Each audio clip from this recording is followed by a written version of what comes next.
L'influenza islamica è stata molto forte perché nel sud Italia, a cavallo tra i due millenni, ci sono stati 4-5 secoli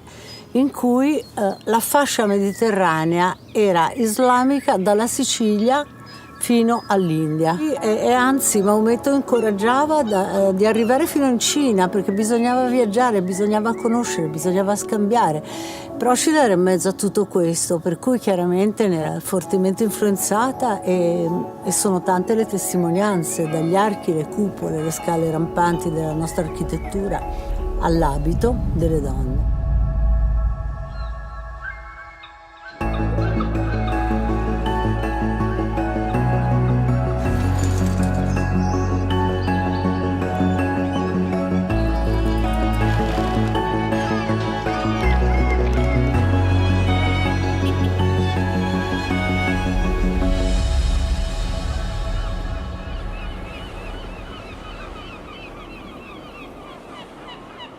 Ho sempre pensato che l'isola non isola e che dall'isola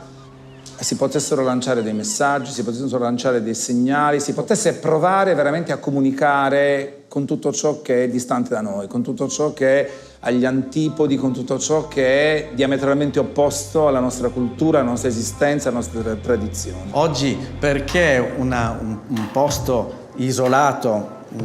come questo ha una sua influenza? Perché siamo in rete, il che abilita che cosa? A creare, partendo dalla tradizione, quei giusti cortocircuiti tra una cultura che è storicamente corretta ad un'altra che invece impasta altre dinamiche di stretta contemporaneità, ed è questo friccicore che genera la sfera creativa, la sfera estetica. Arrivando qua, essendo poi dentro la casa di Graziella, mi sembra così molto bello, mi sembra proprio stimolante e anche toccante il percorso che si fa a ritroso nel tempo. E qui è il senso della cultura, e qui sta il senso di una capitale della cultura italiana, in questo caso come Procida, perché ha il compito di farci spostare al di fuori, di sradicarci da ciò che già conosciamo. Quindi guardate, è impossibile oggi scorporare l'isola dal suo reticolo più allargato.